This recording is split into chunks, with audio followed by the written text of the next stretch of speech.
Hi, my name is Sarah Schleicher, and today I'm going to be presenting on immigration and the two very polarized sides within the issue.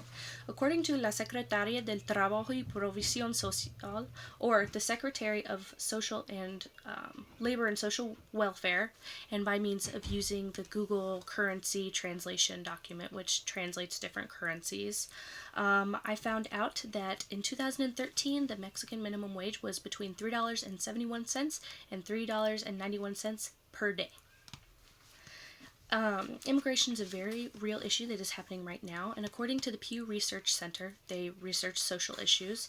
In 2014, 3.5% of the United States population consisted of illegal immigrants. Immigration from Mexico is actually declining in recent years. They are about 5.1% of our workforce, and in 2014, 7% of K through 12 students accounted for having at least one parent who was undocumented. Okay, so my two sides are, one is kind of a more Latino voice on the issues that lead up to people risking immigration, and the other side is more of an American kind of political side, more of a right-wing kind of side. So, what I'm hoping to achieve today is not to change anybody's political stance. That's not what I'm here to do. What I'm hoping to do is help people make ethical decisions and think more critically on the reasons leading up to immigration, and perhaps if there is something we can do to help, or just really think critically and use information that's ethical. So, on my first side, I have the Latin American voices. My first source is from the Latino Voices page on Huffington Post. They say that historically the United States has involved itself into Latin American countries and kind of caused some problems that make people want to immigrate.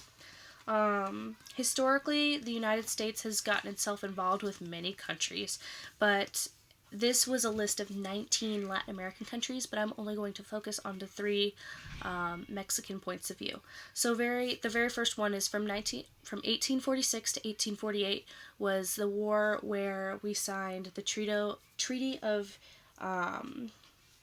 Guadalupe Hidalgo, where basically we had a big chunk of Mexico that extended into the United States, but we went ahead and took that. The second one is the United States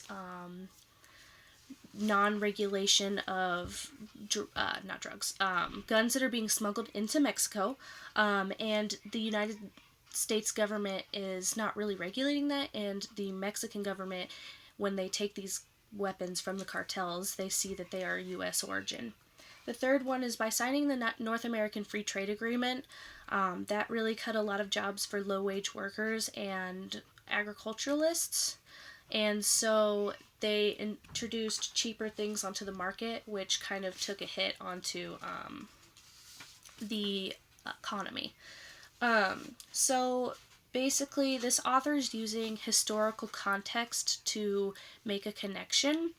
But people who don't agree with this point of view might find it a personal attack on the United States to blame it on them, and they might find it a faulty cause. So they might say, well, there might be other factors that you're not analyzing that perhaps could have led up to this, and you haven't considered that. And of course, this author is using their logos or logic to kind of make this connection. My next source is America's Quarterly Latino site. It's a site that focuses on Latin American issues, and so this author argues that the Mexican minimum wage is not a living wage. On average, the United States in 2013 made about 13 times more than Mexicans. You can buy a lot of unhealthy food with almost $4 a day. You can buy a lot of tortillas and stuff like that, but you're not really getting any nutrition, which is leading to the weight epidemic. You can't send your kids to college because the author states you'd have to work 70 hours a day to achieve that, as an example, which we all know is not possible. Drug dealers earn approximately 608 USD equivalent dollars a month, which makes that look more appealing. And the author states that crossing the border seems more appealing when all these factors are in play. So this author uses a comparison of salaries as data in order to kind of show that one really can't live on such a low wage. He's using the evidence very ethically. There are no fallacies. It's simply a comparison to show a point. And the tone kind of invokes pathos and ethos to appeal to humanitarianism. And here I have this from my Spanish class. It's actually when the minimum wage was a little lower. It's a chart that was sent out by the Mexican government called What Can I Buy with 47.16 pesos by Liliana Ruelas. And so you can take a look at this, and honestly it's in Spanish, so it tells what percentage of your 47.16 pesos should be spent on tobacco, drinks, food, clothing, accessories, living expenses, health and personal care, transportation, education, other services, and it totals 100% of your paycheck. And we discussed in class, my instructor, Stephanie Marquez, basically said you can't live on that kind of wage. My other side of the argument is against immigration. So the Washington Post article that I analyzed said that under Obama's first term, 2/3 of the new jobs introduced were given to illegal and legal immigrants. About 2 million jobs, about in the illegal immigrant side, they went up 2 million workers, and on the American-born side, they only went up 1 million jobs.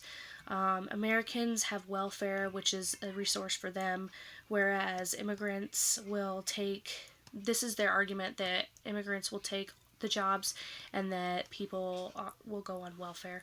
And then they said that because immigrants are already uprooted from their homes, that they are more willing to travel for jobs that Americans are not, unless there's a raise.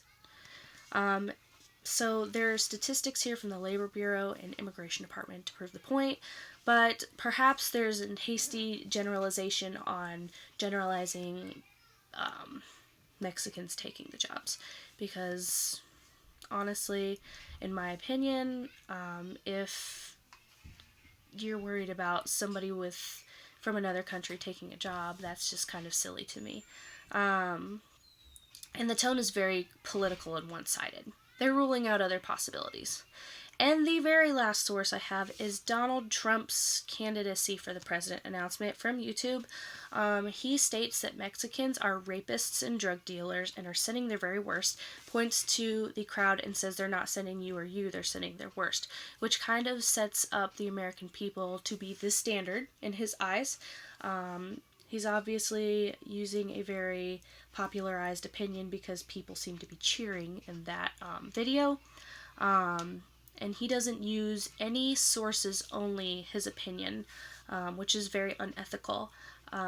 He personally attacks the people by calling them names. It's very xenophobic. He makes the hasty association with all the Mexican people to be drugs and rapists, and he appeals to authority by saying that it's just common sense, meaning his way is right, and that he spoke to Border Patrol, but he has no evidence of anything. This is not an ethical way to prove your point at all, and it doesn't prove a point. So the two sides have very different stances on beliefs. While one focuses more on human rights, the other focuses on politics. So these points can seem very xenophobic if you don't have evidence. And in my opinion, I think that if people are willing to cross the border into another place so that they can have a better way of life, then something's not completely right in their home country, and that's why they're coming into our country. So perhaps we need to have some aid for them. But according to the first source, perhaps we shouldn't, because the U.S. involvement in the past maybe has caused this. But that is up for the listener to decide. In my opinion, I think a lot of factors played into this. But if somebody's coming over, I think that there's a reason. Now, my my point here is not to change anybody's political view. It is just to help people think critically on the issue, to not use faulty evidence, to at least use evidence, and to think about the factors that may have led up to this event. And then you can argue your point all day long as you have evidence, and you will be very ethical. Thank you.